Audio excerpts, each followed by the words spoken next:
Hello दोस्तों, क्या हाल है। तारीख 4 जनवरी 2025, दिन शनिवार हो गया, हिंदी तिथि पंचमी। और आइए बात करते हैं आज के मुख्य समाचार में देश भर की तमाम बड़ी खबरों पर नजर डालते हैं। देखिए दोस्तों, एक तो आज के दिन को दुनिया भर में वर्ल्ड ब्रेल डे के रूप में मनाया जाता है, यानी विश्व ब्रेल दिवस। दोस्तों, ब्रेल लिपि एक विशेष तरह की पद्धति है जो कि दृष्टिहीन यानी आंखों से ना देख सकने वाले लोगों के पढ़ने लिखने के लिए बनाई गई है। और ये ब्रेल लिपि के आविष्कारक जो कि फ्रांस के एक छोटे से कस्बे में जन्मे थे, जिनका नाम लुई ब्रेल था। और आज ही के दिन दोस्तों उस शख्सियत का जन्म हुआ जिसकी वजह से नेत्रहीन लोगों का पढ़ना लिखना संभव हो पाया। यही वजह कि आज उनके जन्म दिवस को ब्रेल दिवस के रूप में मनाया जाता है। ब्रेल लिपि के महान आविष्कारक लुई ब्रेल जी की जयंती पर इन्हें नमन। और सबसे इंटरेस्टिंग बात पता है क्या दोस्तों, जिस ब्रेल लिपि का इन्होंने आविष्कार किया ये खुद भी नेत्रहीन थे, जन्म से ही आंखों से देख नहीं सकते थे। दुनिया भर के नेत्रहीन लोगों को पढ़ने लिखने की काबिलियत देने वाले लुई ब्रेल का जन्म आज के दिन 1809 में हुआ था। चलिए आगे बढ़ते हैं अपन खबरों में। देखिए पहली खबर, देश की राजधानी दिल्ली में आज पीएम मोदी ग्रामीण भारत महोत्सव 2025 का आगाज करेंगे। शनिवार को दिल्ली के भारत मंडपम में यह कार्यक्रम का उद्घाटन किया जाएगा सुबह तकरीबन 10:30 बजे। ये महोत्सव 4 से 9 जनवरी तक आयोजित किया जाएगा, जिसका विषय रखा गया है विकसित भारत 2047 के लिए एक लचीले ग्रामीण भारत का निर्माण। गांव बढ़े तो देश बढ़े। और प्रधानमंत्री ने कल भी दिल्ली में जनसभा को संबोधित करते हुए कहा कि दिल्ली में आपदा सरकार है, मतलब आम आदमी पार्टी पर उन्होंने तंज कसते हुए कहा कि ये कट्टर बेईमान लोग हैं। चाहता तो मैं भी शीश महल बनवा सकता था, लेकिन गरीबों के लिए 4 करोड़ घर बनवाए। दरअसल पीएम मोदी ने दिल्ली के रामलीला मैदान में झुग्गी झोपड़ियों में रहने वाली महिलाओं को उनके स्वाभिमान अपार्टमेंट की चाबियां सौंपी। तकरीबन 1675 फ्लैट्स का उद्घाटन किया। इसके साथ ही राजधानी में कुल 4500 करोड़ रुपए की नई परियोजनाओं का भी लोकार्पण और शिलान्यास किया पीएम मोदी ने। और इन परियोजनाओं में कई सारे स्कूल कॉलेज से जुड़े प्रोजेक्ट भी हैं। तो इन्हीं फ्लैट का उद्घाटन करते हुए पीएम ने ये कहा। और जनसभा में आम आदमी पार्टी पर आरोप लगाते हुए पीएम बोले कि 10 वर्षों से दिल्ली एक बड़ी आपदा से घिरी हुई है। अब आप लोग इस आपदा को नहीं सहेंगे। दिल्ली में विधानसभा चुनाव के सिलसिले में ही पीएम मोदी ने एक जनसभा को संबोधित किया। तो प्रधानमंत्री के इस आरोप पर दिल्ली सरकार ने भी क्या कहा, देखिए आप। केजरीवाल बोले कि आपदा दिल्ली में नहीं बल्कि भाजपा में आई। न दिल्ली चुनाव के लिए मुख्यमंत्री चेहरा है, नहीं एजेंडा। तो ये तो कुछ राजनीतिक बयानबाजी चल रही है। वैसे दिल्ली चुनाव के लिए भी कांग्रेस ने अपनी तीसरी लिस्ट जारी कर दी है। मुख्यमंत्री आतिशी के खिलाफ अलका लांबा को टिकट दिया, जो कि कालाकाजी सीट से चुनाव लड़ेगी। और अब तक पार्टी की 3 लिस्ट में 48 उम्मीदवार घोषित कर दिए गए हैं। और वहीं दोस्तों दिल्ली की बात हो रही है तो एक और खबर देखिए आप। दिल्ली एनसीआर में फिर से ग्रेड 3 की पाबंदियां लागू हो चुकी हैं, क्योंकि प्रदूषण एक बार फिर से बढ़ा। तो अब लोगों को कई तरह की पाबंदियों का सामना करना पड़ेगा। कुछ कामों पर रोक रहेगी। ये ग्रेड 3 की रिस्ट्रिक्शंस की पूरी गाइडलाइंस भी आप देख सकते हैं स्क्रीन पर। वैसे केंद्र सरकार ने भी एक नया प्लान बनाया है दिल्ली को अब जाम और प्रदूषण से मुक्ति दिलाने के लिए। केंद्रीय परिवहन मंत्री नितिन गडकरी ने घोषणा करते हुए कहा कि दिल्ली में परिवहन की व्यवस्था को भी बेहतर किया जाएगा और जल्द ही 12,500 करोड़ रुपए की नई परियोजनाओं की शुरुआत की जाएगी। और इन परियोजनाओं के जरिए राजधानी में प्रदूषण को कम किया जाएगा, ट्रैफिक भीड़ भाड़ व्यवस्था को बेहतर किया जाएगा। चलिए अगली बड़ी खबर देखिए दोस्तों। चीन में फैल रहे HMPV वायरस को लेकर भारत भी अलर्ट मोड पर है। और हालांकि सरकार ने कहा कि घबराने की जरूरत नहीं है। चीन में जो ह्यूमन मेटा न्यूमो वायरस फैल रहा है HMPV, तो इस वायरस की खबरों के बीच भारत के स्वास्थ्य मंत्रालय ने कहा कि देश में अभी हमारी चिंता की कोई बात नहीं है। दरअसल दोस्तों अभी चाइना में नई साल 2025 में कोरोना जैसा ही एक नया वायरस फैलने लगा है, जो कि छोटे बच्चों पर सबसे ज्यादा असर डाल रहा है। यहाँ तक कि खबरों में तो ये भी दावा किया जा रहा है कि इस वायरस की वजह से चाइना के कई इलाकों में इमरजेंसी घोषित हो चुकी है। आपको पता होगा साल 2019 में चीन के वुहान से सबसे पहले कोविड-19 महामारी फैली थी। इसीलिए दुनिया भर के देश और सरकारें चिंतित हैं चाइना में आए अब इस नई वायरस को लेकर भी। ये भी एक तरह का RNA वायरस है, जो कि कोविड-19 के 5 साल बाद अब चाइना में फिर से नए वायरस के संक्रमण के रूप में फैल रहा है। और जो छोटे बच्चे होते हैं उन पर यह वायरस सबसे ज्यादा गंभीर असर दिखा रहा है। तो अभी हमारे देश में भी हेल्थ मिनिस्ट्री यानी स्वास्थ्य मंत्रालय का यह कहना है कि इस वायरस को लेकर सतर्क है और भारत में इन्फ्लुएंजा मरीजों पर भी नजर रखी जा रही है।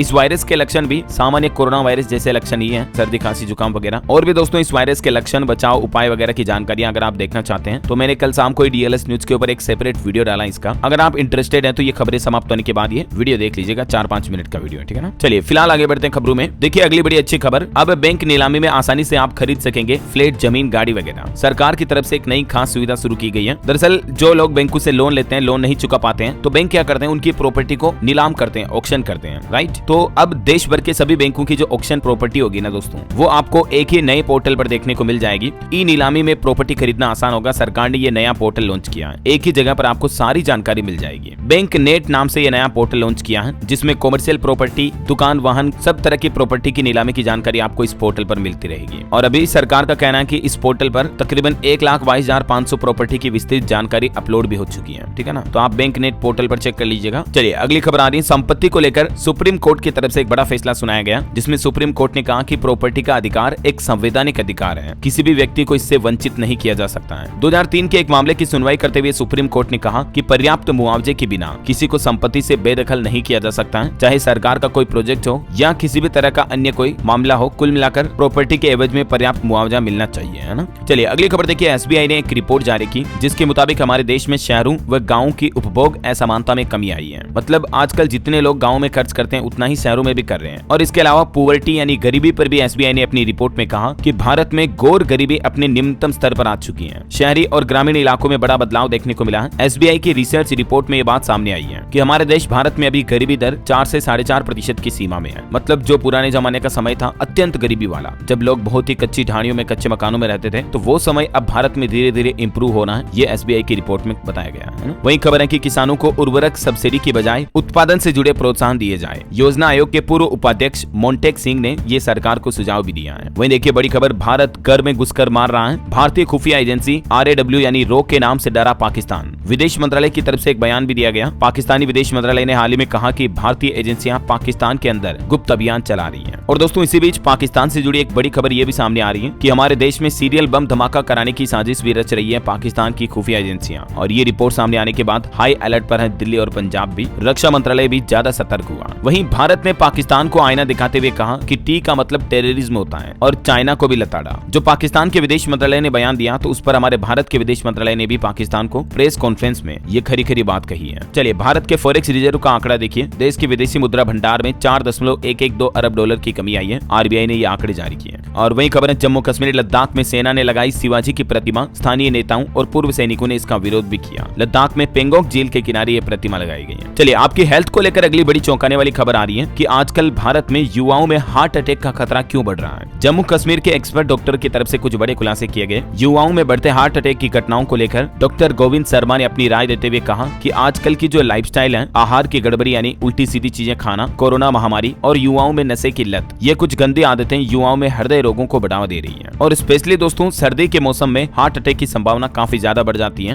और इसके पीछे एक बड़ी वजह ये भी है नींद समय पर न लेना। तो एक्सपर्ट डॉक्टर्स और वैज्ञानिकों का कहना है कि 7 से 8 घंटा नींद लेना जरूरी है एक हेल्दी लाइफस्टाइल के लिए। और युवा लोग अपने आहार खाने पीने की आदतों को सुधारें ताकि high blood pressure, diabetes, heart attack जैसी गंभीर बीमारियों के खतरे ना रहे, है ना। धूम्रपान वगैरह ना करें, नशे की लत को छोड़ें, है ना। और वैसे दोस्तों हार्ट अटैक की बढ़ती घटनाओं पर अब सरकार ने भी एक फैसला लिया है। हृदय से जुड़े रोग क्यों बढ़ रहे हैं, इसके पीछे बढ़ने के कारणों को ढूंढेंगे भारतीय वैज्ञानिक। इसके लिए केंद्र सरकार ने एक स्पेशल साइंटिस्ट की टीम का भी गठन किया है जो कि इस मामले पर रिसर्च करेगी, है ना। अच्छा, स्वास्थ्य को लेकर सरकार की एक और बड़ी पहल देखिए। देश भर के जो प्राथमिक स्वास्थ्य केंद्र, छोटे अस्पताल हैं, उनमें अब 74 तरह की जांच मुहैया कराएगा केंद्र सरकार। किडनी, लीवर समेत कई तरह के टेस्ट बिल्कुल फ्री होंगे। सरकार का प्लान है 2025 से ही देश के प्रत्येक गाँव में 9 स्वास्थ्य जांच सुविधाएं उपलब्ध करवाई जाएगी, जिसमें ग्लूकोज, मलेरिया, HIV, डायबिटीज वगैरह कई तरह की जांच आप करवा पाएंगे। केंद्र सरकार ने खास करके ग्रामीण भारत की सेहत को सुधारने के लिए ये जांच स्तर पर विस्तार की एक नई योजना बनाई है। सरकार का कहना है कि इस योजना के जरिए गाँव और कस्बों तक सरकारी चिकित्सा सेवाओं का विस्तार किया जाएगा। अगले 6 से 8 महीने में इस योजना पर अमल भी शुरू हो जाएगा। हर गाँव में 9 तरह की जाँचें होगी, लोगों के 30,000 रुपए तक बचेंगे। ये सरकार का प्लान है आपकी हेल्थ को लेकर, है ना। चलिए अगली खबर देखिए। भारत में मोबाइल फोन एक्सपोर्ट पर रिपोर्ट आ रही है कि भारत का स्मार्टफोन बाजार इस साल 2025 में 50 अरब डॉलर को भी पार कर जाएगा। अच्छा, हवाई सफर करने वालों के लिए भी सरकार ने एक नया आदेश जारी किया। विदेश जाने वाले लोगों को केंद्र सरकार को अपना पर्सनल डेटा भी बताना होगा। मतलब कि अब सरकार आपसे ये पूछेगी कि यात्रा का खर्च किसने और कैसे किया। दरअसल भारत और विदेशों के बीच अंतर्राष्ट्रीय तस्करी को रोकने के लिए केंद्र सरकार की तरफ से ये कुछ नियमों में बदलाव किया है। अब भारत सरकार विदेश जाने वाले लोगों से 19 तरह की निजी जानकारियां लेगी। मतलब आपकी पर्सनल डिटेल भी पूछी जाएगी, जैसे यात्री कब, कहां, कैसे यात्रा कर रहे हैं, आपने अपने फॉरेन टूर में कुल कितना पैसा खर्च किया, कौन कब कितने बैग लेकर गया, किस सीट पर बैठा। इस तरह की जानकारियां भी सरकार द्वारा ली जाएगी। और ये डेटा अगले 5 साल तक स्टोर रहेगा, जो कि जरूरत पड़ने पर एजेंसियों के साथ साझा भी किया जाएगा। इसी साल 1 अप्रैल 2025 से ही सरकार ये नई गाइडलाइंस लागू करने का प्लान कर रही है। ये वो टोटल जानकारियां हैं जो अब आपसे ली जाएगी अगर आप फॉरेन यात्रा करते हैं तो, ठीक है।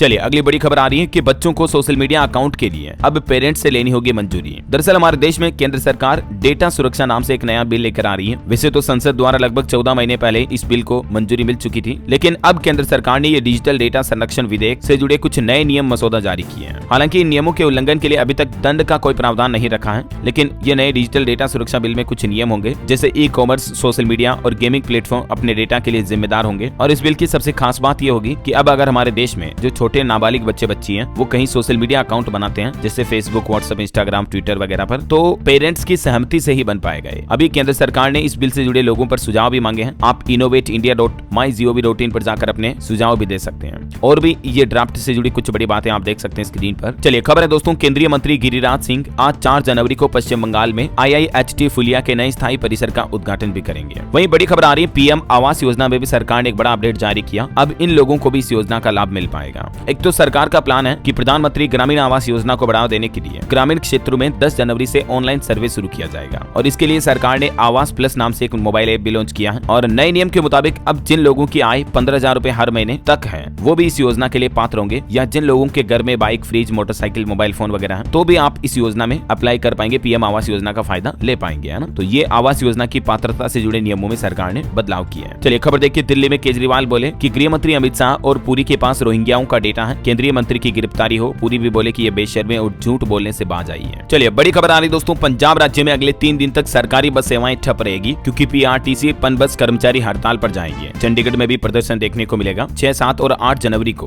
पंजाब में लोगों को बसों वगैरह में दिक्कतों का सामना करना पड़ेगा। इसके अलावा मरीजों को इलाज मिलने में भी दिक्कत आ सकती है क्योंकि पंजाब में डॉक्टर भी हड़ताल पर जा रहे हैं, OPD बंद रखेंगे। उन्होंने तो आंदोलन का भी ऐलान कर दिया है। Punjab civil medical services association की तरफ से ये हड़ताल की चेतावनी दी गई है। डॉक्टरों की कुछ मांगे हैं। डॉक्टरों का कहना कि इन मांगों पर सहमति तो बनी लेकिन आश्वासन के बाद भी मांगे पूरी नहीं हुई है। तो ये वजह कि पंजाब में डॉक्टर फिर से हड़ताल की चेतावनी दी है। और पंजाब से जुड़ी एक और खबर है कि पंजाब सरकार ने अब तक की सबसे बड़ी dear Lohri Makar Sankranti bumper 2025 lottery भी जारी की और इस बार पंजाब सरकार ने लोहड़ी बम्पर की प्राइज मनी भी बढ़ा दी है। लॉटरी में जो फर्स्ट विनर होगा उनको 10 करोड़ तक का पहला इनाम मिलेगा। वित्त मंत्री बोले कि लोगों के लिए दोहरा लाभ होगा। इस लॉटरी में कुल 68,819 पुरस्कार दिए जाएंगे। तो ये ज्यादा जानकारी आप पंजाब गवर्नमेंट के पोर्टल पर चेक कर लीजिएगा, ठीक है ना। और पंजाब में एक नई सुविधा ये भी शुरू हो चुकी है, अब ऑनलाइन कर दिया है NRI मिलने को भी। कैबिनेट मंत्री बोले कि 2 साल में 2000 केस आए, 1800 का निपटारा हुआ। पंजाब के अमृतसर में भी देखिए 14 करोड़ की हेरोइन जब्त हुई। इंटरनेशनल गिरोह के 12 तस्कर भी गिरफ्तार हुए। वैसे केंद्र सरकार का जो नदियों को जोड़ने का प्रोजेक्ट है उस पर भी पंजाब ने असहमति जताई। स्पीकर संधवा बोले कि योजना प्राकृतिक प्रणालियों में बड़ी दखलंदाजी है। वही खबर है, भारतीय हॉकी खिलाड़ी सुखजीत को अर्जुन अवार्ड मिलेगा। इनके पिता जालंधर में पुलिस इंस्पेक्टर हैं। चलिए मणिपुर हिंसा पर बड़ी खबर आ रही दोस्तों, राज्य में फिर से हिंसा फैली। SP ऑफिस पर पत्थरबाजी और फायरिंग भी हुई। कुकी समुदाय के हमले में SP और पुलिसकर्मी भी घायल हुए। ये सुरक्षा बलों को हटाने की मांग कर रहे थे। वही खबर देखिए, महाराष्ट्र में संजय राउत ने मुख्यमंत्री फडणवीस की तारीफ की, बोले कि नक्सलियों का सरेंडर कराया, ये सराहनीय है। गढ़चिरौली को स्टील सिटी बनाना चाहिए। और वैसे नक्सलियों पर एक बड़ी खबर ये भी आ रही कि छत्तीसगढ़ उड़ीसा बॉर्डर पर भी मुठभेड़ में 3 नक्सली ढेर हुए। DRG और STF के 300 जवानों ने इन नक्सलियों को घेरा। चलिए खबर है दोस्तों, देश के पूर्व प्रधानमंत्री मनमोहन सिंह के घर अखंड पाठ और भोग का आयोजन हुआ। सोनिया गांधी और कांग्रेस अध्यक्ष भी यहाँ पहुंचे। पूर्व PM को श्रद्धांजलि भी दी गई।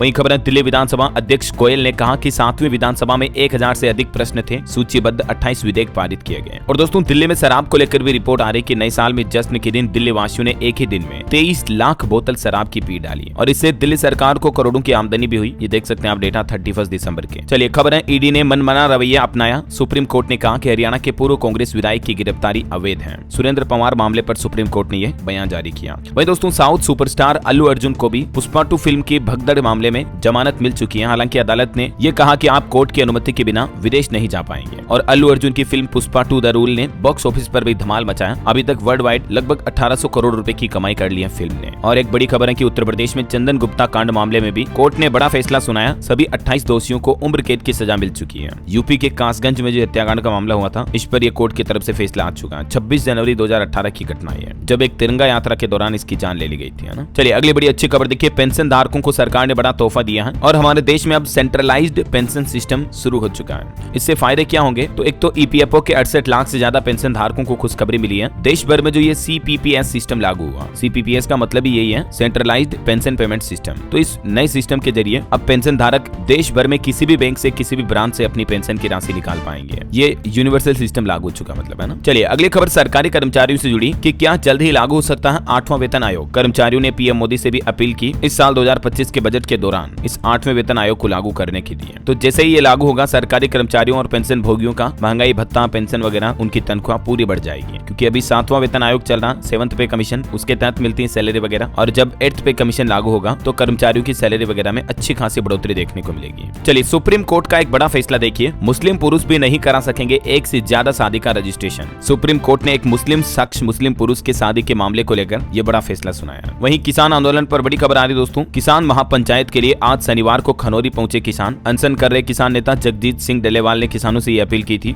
तो आज सभी किसान भाई लोग एक साथ खनौरी बॉर्डर पर इकट्ठे हो रहे हैं। और वैसे कल भी किसान आंदोलन पर सुप्रीम कोर्ट की कमेटी की मीटिंग होनी थी, लेकिन वो मीटिंग रद्द हो गई। SKM यानी संयुक्त किसान मोर्चा ने इस मीटिंग में शामिल होने से इनकार कर दिया और अब आज किसान भाई लोग अपनी दूसरी यूनियन को पंचकुला भी बुलाए हैं। तो देखते हैं किसान आंदोलन पर आज और क्या नया अपडेट सामने आता, मैं आपको बता दूंगा इसी चैनल DLS न्यूज पर अपडेट। और फिलहाल तो कुछ और महत्वपूर्ण और काम की खबरें देखेंगे दोस्तों अपन, लेकिन वक्त तो चला आज के ताजा मौसम समाचार जानने का। और हाँ, आपको याद दिला दूं, अगर आप DLS न्यूज चैनल पर पहली बार आए हैं और चैनल को अभी तक सब्सक्राइब नहीं किया ना दोस्तों, तो इसे सब्सक्राइब करके बेल आइकन जरूर दबा दीजिएगा। और बाकी तो आपका दिल करे मन करे तो एक लाइक और शेयर भी कर देना, ठीक है, ताकि आपको रोजाना की ताजा खबरें, महत्वपूर्ण मुख्य समाचार, काम की जानकारियां आपके मोबाइल पर तुरंत मिलती रहेगी इस चैनल DLS न्यूज के माध्यम से, है ना। और चलिए अभी अपन दूसरी बातें नहीं करेंगे, सीधा आगे बढ़ते हैं खबरों में। मौसम अपडेट जान रहे थे अपन, तो देखिए मौसम विभाग का कहना है कि ठंड और ठिठुरन का प्रकोप जारी है। उत्तर पश्चिम और मध्य भारत में अगले 2 दिन तक घना कोहरा छाया रहेगा, शीतलहर की भी संभावना है। वैसे तो देश के उत्तर भारत के कई राज्य अभी शीतलहर की चपेट में चली रहे हैं और इस बीच मौसम विभाग का कहना है कि 6 जनवरी तक तेज हवाओं और बारिश का सिलसिला जारी रहेगा। दिल्ली में भी देखिए घने कोहरे का असर देखा गया, तकरीबन 200 फ्लाइट की उड़ानों में देरी हुई। और मौसम विभाग का यह भी कहना है कि उत्तर भारत में इस साल जनवरी से मार्च महीने के बीच सामान्य से कम होगी बारिश, जो दूसरे सालों में सर्दियों में बारिश होती है ना, उससे कम देखने को मिलेगी। कुछ और राज्यों के मौसम के हालात देखिए आप। दिल्ली में घना कोहरा छाया, मैंने आपको बताया। इधर जम्मू में भी धुंध की वजह से श्रीनगर और अमृतसर एयरपोर्ट बंद हुआ। हिमाचल प्रदेश में बर्फबारी से पारा -14 डिग्री तक पहुंच चुका है। मध्य प्रदेश में देखिए दोस्तों, भोपाल, इंदौर, उज्जैन समेत 40 जिलों में कोहरा छा रहा। ग्वालियर में 100 मीटर रही विजिबिलिटी। MP में अभी भी 3 दिन शीतलहर का अलर्ट तो नहीं है। और राजस्थान में देखिए कोहरे के कारण ट्रक में घुसी एक कार, एक व्यक्ति की जान चली गई। धौलपुर, भीलवाड़ा और अलवर में भी 5 जगहों पर एक्सीडेंट हुए। तो अभी कोहरे के समय गाड़ी हमेशा धीरे चलाएं, मैं आपको रोजाना कहता रहता हूँ, सावधान रहे, क्योंकि कोहरे में सामने दिखता नहीं है तो अक्सर गाड़ियों के एक्सीडेंट हो जाते हैं, है ना। वहीं पंजाब, चंडीगढ़ में भी आज बारिश के आसार हैं। पश्चिमी विक्षोभ एक्टिव होगा। हरियाणा के भी 5 शहरों में रात में घनी धुंध छाई हुई है, गाड़ी चला पाना मुश्किल हो रहा है। उत्तर प्रदेश में भी सीजन का पहला कोल्ड डे रहा कल, पारा 4 डिग्री तक पहुंचा। अभी यूपी गोरखपुर में तो 8वीं तक के स्कूल भी बंद कर दिए गए हैं। और हिमाचल प्रदेश में तो इस बार गर्मी का रिकॉर्ड टूट गया। शिमला 11.5 और मनाली 7 डिग्री पर चल रहा, मतलब देखिए इस मौसम में भी। और भी दोस्तों अगले 24 घंटों के दौरान मौसम की संभावित गतिविधियां क्या रह सकती हैं, जिसकी जानकारी आप देख सकते हैं स्क्रीन पर। कुछ राज्यों में हल्की मध्यम बारिश की भी संभावना है ना। और चलिए दोस्तों, मौसम के बाद अब अपन आज के सराफा बाजार पर नजर डाल लेते हैं। तो देखिए चांदी में अच्छी खासी बढ़ोतरी दर्ज हुई, 954 रुपए की। अभी चांदी का भाव 88,121 रुपए प्रति किलो चल रहा है। और 24 कैरेट गोल्ड में भी 425 रुपए की बढ़ोतरी हुई और अभी सोने का भाव 77,504 रुपए प्रति 10 ग्राम चल रहा है, ठीक है। और चलिए कुछ मार्केट अपडेट्स भी देख लेते हैं। देखिए मात्र एक दिन की बढ़ोतरी के बाद ही भारतीय शेयर बाजार में फिर से गिरावट देखी गई। बीते दिन सेंसेक्स भी 720 अंक गिरकर 79,223 पर बंद हुआ। निफ्टी भी 183 अंक गिरा। और निवेशकों के लिए खबर है, 7 जनवरी को 2 IPO ओपन होंगे। क्वाड्रेंट फ्यूचर टेक और कैपिटल इंफ्रा ट्रस्ट में निवेश का मौका होगा। वहीं खबर है दोस्तों, अडानी के खिलाफ 3 मामलों की सुनवाई एक साथ होगी। अमेरिका के न्यूयॉर्क की एक कोर्ट ने आदेश जारी किया, जो अमेरिका ने हाल ही में कुछ महीनों पहले आरोप लगाए थे, आपको पता होगा, अडानी पर 2200 करोड़ रिश्वत के। तो इस मामले पर अब अमेरिका की न्यूयॉर्क कोर्ट में सुनवाई होगी, है ना। और वैसे अडानी के इन आरोपों पर आंध्र प्रदेश सरकार का भी कहना है कि सबूतों के बिना अडानी एनर्जी पर कोई कार्रवाई नहीं होगी। जो अभी मतलब कुछ दिनों पहले अडानी पर अमेरिका में भ्रष्टाचार के आरोप लगे थे ना, तो उस पर ये आंध्र प्रदेश के मुख्यमंत्री N चंद्रबाबू नायडू ने बात कही है। वैसे अभी कुछ ही दिन पहले तमिलनाडु सरकार ने भी अडानी का एक टेंडर कैंसिल कर दिया था, है ना। वहीं एक खबर है, skin care startup minimum list को खरीदेगी हिंदुस्तान यूनिलीवर HUL, 3000 करोड़ में डील हो सकती है। और एक खबर आ रही दोस्तों की इस साल बजट में भी विदेशी निवेशकों की बिकवाली पर लगाम लगाने के लिए वित्त मंत्री कुछ बड़ी घोषणाएं कर सकती है, ताकि भारत में ज्यादा से ज्यादा विदेशी निवेश बना रहे, ऐसा, है ना। चलिए मार्केट के बाद अब अपन आगे बढ़ते हैं खबरों में। तो देखिए भारत के विदेश मंत्रालय ने लद्दाख में चीन की काउंटी का विरोध जताया और कहा कि इसका कुछ हिस्सा हमारे क्षेत्र में भी है। अभी चाइना होतान में 2 नई काउंटी बना रहा है। भारतीय विदेश मंत्रालय के प्रवक्ता रणधीर जायसवाल की तरफ से ये जानकारी दी गई। और अमेरिका को लेकर भी भारत का कहना है कि अमेरिकी अखबार की कोई साख नहीं है। वाशिंगटन पोस्ट ने ये लिखा था ना कि भारत ने मुइज्जू को हटाने की कोशिश की, पाकिस्तान में घुसकर हमला किया। तो अमेरिकी अखबार की इन हेडलाइन पर भारतीय विदेश मंत्रालय ने कहा कि अखबार की कोई साख नहीं है, ऐसा। और अमेरिका में H1B वीजा को लेकर भी विदेश मंत्रालय बोला कि ये वीजा भारत और अमेरिका दोनों के ही लिए फायदेमंद है। इससे दोनों देशों के बीच आर्थिक तकनीकी साझेदारी बढ़ रही है ना। वैसे अमेरिका के पूर्व राष्ट्रपति जो बाइडेन की पत्नी को भी PM मोदी ने 17 लाख का हीरा गिफ्ट किया। और ये अमेरिकी राष्ट्रपति की पत्नी को 2023 का सबसे महंगा गिफ्ट भी मिला भारत की तरफ से। चलिए अगला अपडेट आ रहा, प्रवासी भारतीय सम्मान सम्मेलन का आयोजन होने जा रहा। अवार्ड के लिए 23 देशों की 27 हस्तियों का चयन हुआ। शिक्षा, चिकित्सा समेत अन्य क्षेत्रों में अपना विशेष योगदान देने वाली स्पेशल हस्तियों को देश की राष्ट्रपति द्रौपदी मुर्मू सम्मानित करेगी। इस साल 2025 के लिए विदेश मंत्रालय की तरफ से 27 नामों की घोषणा की गई है। चलिए खबर है, उड़ीसा के मुख्यमंत्री ने बेमौसम बारिश को घोषित किया प्राकृतिक आपदा, कहा कि किसानों को अब SDRF से मिलेगा मुआवजा। वही खबर है, सरकार का एक नया प्लान, CGHS लाभार्थियों को प्रतिबंधित दवा देने के लिए कुछ नए नियम जारी किए हैं। अब कैंसर रोधी दवाइयां भी कैसे मिलेगी? केंद्र सरकार की तरफ से जारी नियमों के मुताबिक CGHS से 15 दिन में प्रतिबंधित दवाइयां भी मिल पाएगी। ये देख सकते हैं आप इस योजना का क्या प्लान है केंद्र सरकार द्वारा। चलिए खबर है, अजय कुमार भल्ला ने मणिपुर के राज्यपाल के तौर पर भी शपथ ली। हरि बाबू कंबमपति बने उड़ीसा राज्य के नए गवर्नर। वहीं एक रिपोर्ट सामने आ रही कि पीएम श्री स्कूलों में छात्रों के नामांकन में 75% से ज्यादा की बढ़ोतरी दर्ज हुई और एक बड़ा खतरा, वैज्ञानिकों की चेतावनी देखिए, हमारे देश के 40 नहीं बल्कि 440 जिलों के भूजल में नाइट्रेट बढ़ चुका है और ये नाइट्रेट तत्व की ज्यादा बढ़ोतरी के चलते लोगों में कैंसर, किडनी वगैरह खराबी होने के भी खतरे बढ़ रहे हैं। भारत के 440 जिलों को लेकर ये चौंकाने वाली रिपोर्ट सामने आ रही है और इस तरह के मामलों में राजस्थान, कर्नाटक और तमिलनाडु राज्य सबसे ज्यादा प्रभावित हैं, जहां का पानी नाइट्रेट दूषित हो चुका सबसे ज्यादा, मतलब है ना। चलिए, डॉक्टरों की एक रिपोर्ट सामने आ रही है कि भारत में 5% महिलाओं ने ऑपरेशन से हटाया गर्भाशय। अलग अलग उम्र की महिलाओं के आंकड़े भी आप देख सकते हैं। वहीं खबर आ रही कि इलेक्ट्रिक व्हीकल ईवी पर सरकार और कार निर्माता मौजूदा व्यवस्था के बाद इलेक्ट्रिक वाहनों पर सब्सिडी खत्म करने के भी ऊपर सहमत हुए हैं। चलिए, खबर है शिक्षा मित्रों की मूल विद्यालय वापसी करवाई जाएगी, महिलाओं को ससुराल जाने का भी मौका मिलेगा। उत्तर प्रदेश में शिक्षा मित्र के ट्रांसफर को लेकर यूपी सरकार ने तकरीबन 1.5 लाख शिक्षा मित्रों को यह नए साल का तोहफा दिया है। अब उन्हें अपनी मनपसंद जगह पर तैनाती मिल पाएगी, महिलाओं को खास करके अपने ससुराल में पढ़ाने का मौका मिलेगा, है ना। वहीं खबर है दोस्तों, बजट 2025 में पूंजीगत खर्च 10 से 12% बढ़ा सकती है सरकार, जेफरीज की रिपोर्ट में यह दावा किया गया।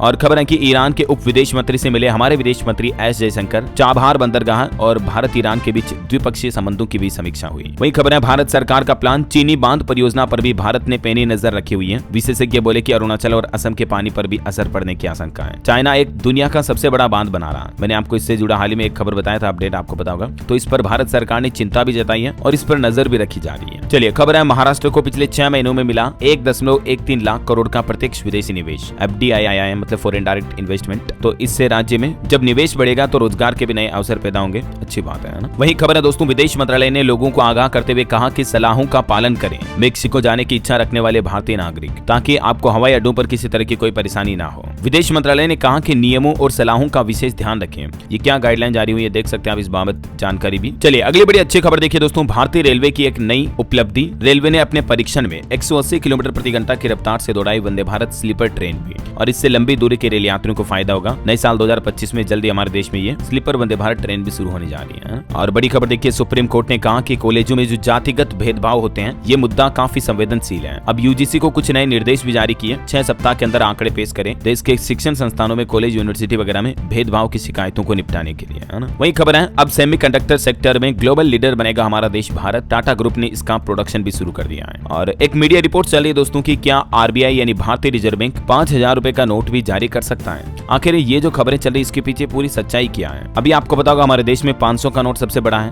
इससे पहले 2000 का नोट सबसे बड़ा होता था। तो अब इंटरनेट, सोशल मीडिया पर खबर चल रही है कि जल्द ही रिजर्व बैंक द्वारा 5000 रुपए का नोट भी जारी किया जा सकता है। सोशल मीडिया पर ये खबरें वायरल हो रही है। तो आरबीआई ने ये साफ कर दिया है कि मौजूदा समय में जो सबसे बड़ा नोट 500 का है ना, ये वित्तीय व्यवस्था के लिए उपयुक्त है। मतलब अभी फिलहाल आरबीआई का कोई प्लान नहीं है 5000 रुपए का नोट जारी करने का। तो जो सोशल मीडिया, इंटरनेट पर खबरें चल रही है, ये फर्जी अफवाहें हैं, इन पर आप ध्यान ना दें, है ना। चलिए, खबर है दोस्तों, दिल्ली के पास बनेगा एक और नया शहर, 15 गाँव के किसान मालामाल होंगे। न्यू नोएडा परियोजना के तहत 80 गाँव की जमीनों पर ये शहर बसाने का प्लान है सरकार का। और खबर देखिए, एक अमेरिकी सर्जन जनरल ने दुनिया भर में ये प्रस्ताव रखा और कहा कि शराब की बोतल पर लिखा जाए शराब से कैंसर का खतरा है। और इधर देखिए, महंगाई पर कांग्रेस ने पीएम मोदी पर हमला बोलते हुए कहा कि पॉपकॉर्न पर टैक्स बढ़ाने की बजाय अर्थव्यवस्था पर ध्यान दे सरकार। खबर है, जल्द ही शुरू होगा बीजेपी का संविधान गौरव अभियान भी। इस अभियान के तहत अनुसूचित जातियों तक पहुंचने की खास पहल करेगी बीजेपी। देश भर के अलग अलग शहरों और गाँव में यह अभियान आयोजित किया जाएगा। और अभी कांग्रेस ने भी एक अभियान शुरू किया है, जय बापू जय भीम जय संविधान नाम से। इस अभियान के तहत कांग्रेस भी देश भर में रैली आयोजित करेगा। गणतंत्र दिवस पर यह अभियान खत्म होगा, है ना। वहीं अभी 1-2 दिन पहले आपको पता होगा पीएम मोदी से सिंगर दिलजीत सिंह मिले थे। तो अब किसान नेता इस मुलाकात से नाराज हुए और उन्होंने कहा कि हमसे मिलने का तो टाइम नहीं है। वही दोस्तों, उत्तर प्रदेश प्रयागराज महाकुंभ से जुड़े कुछ अपडेट देखिए आप। महाकुंभ में पिछले 4 महीनों में 300 किलोमीटर तक सड़कों का निर्माण हुआ, 30 पुल बनाए गए, 40 करोड़ लोगों के लिए खास सुविधाएं तैयार की गई हैं। मेला क्षेत्र के कर्मचारी 15-15 घंटे तक काम कर रहे हैं। महाकुंभ में जाने वाले लोगों के लिए 5 तारीख से स्पेशल शटल बसें भी चलना शुरू हो जाएगी कल से। मतलब श्रद्धालुओं की सहूलियत के लिए प्रयागराज में 550 इलेक्ट्रिक शटल बसों का संचालन होगा। और खबर है दोस्तों, महाकुंभ से पहले 10 जनवरी को देश की राष्ट्रपति द्रौपदी मुर्मू भी प्रयागराज आएंगी। यहाँ प्रयागराज एयरपोर्ट की नई टर्मिनल बिल्डिंग का लोकार्पण भी कर सकती है। और खबर है, प्रयागराज के रेलवे स्टेशनों पर भी लोगों को 24 घंटे इलाज की सुविधा मिलेगी महाकुंभ के दौरान। इसके अलावा रेल कर्मियों की जैकेट पर भी QR कोड लगे होंगे, जिनके जरिए भी टिकट बुक कर सकेंगे श्रद्धालु। इससे श्रद्धालुओं को लंबी कतार, लंबी लाइन में लगने से राहत मिलेगी, है ना। वहीं रेलवे स्टेशनों पर जो 24/7 इलाज की सुविधा मिलेगी, इस दौरान दिल की बीमारी व डायबिटीज के मरीजों को भी खास सुविधाएं दी जाएगी। प्रयागराज महाकुंभ को देखते हुए प्रयागराज के अन्य अस्पतालों का भी कायाकल्प किया गया। हर तीर्थ यात्री को सर्वोत्तम सुविधा मिले, यही कहना मुख्यमंत्री योगी आदित्यनाथ का। और खबर है दोस्तों, महाकुंभ में 45 किलो रुद्राक्ष की मालाओं का मुकुट पहनकर 12 घंटे तपस्या का उतार रहे हैं गीतानंद गिरी भी। 12 साल का इनका संकल्प है। एक वैसे भी रेल और फ्लाइट की टिकट वगैरह भी नहीं मिल पा रही है। प्रयागराज जाने वाली ट्रेनें फुल है, वेटिंग टिकट भी नहीं मिल पा रहा। फ्लाइट का किराया तो 25,000 के पार पहुंच चुका है। 13 जनवरी से महाकुंभ 2025 की शुरुआत होने जा रही है। 13 तारीख को पहला स्नान होगा, है ना। चलिए दोस्तों आगे बढ़ते हैं अपन खबरों में। देखिए उड़ीसा के भुवनेश्वर में 8 जनवरी से प्रवासी भारतीय दिवस सम्मेलन का आयोजन होने जा रहा है। प्रधानमंत्री नरेंद्र मोदी इसका उद्घाटन करेंगे और राष्ट्रपति मुर्मू भी 10 तारीख को इस समापन समारोह में शामिल होगी। उड़ीसा की राजधानी भुवनेश्वर में, है ना। वही खबर है राजस्थान में रीको पहली बार नीलामी के अलावा भी निवेशकों को सीधे आवंटित करेगा औद्योगिक भूखंड। राजस्थान की भजनलाल सरकार की तरफ से ये नई स्कीम लॉन्च की गई है राज्य में इन्वेस्टमेंट वगैरह को बढ़ावा देने के लिए, है ना। और खबर है दोस्तों राष्ट्रीय अनुसंधान विकास निगम के 71वें स्थापना दिवस पर डिजाइन क्लिनिक सुविधा का शुभारंभ भी हुआ। रेलवे की भी एक नई पहल है, अब हर 15 दिनों में धोए जाएंगे कंबल। सफाई में सुधार के लिए गुवाहाटी में काम भी शुरू हुआ।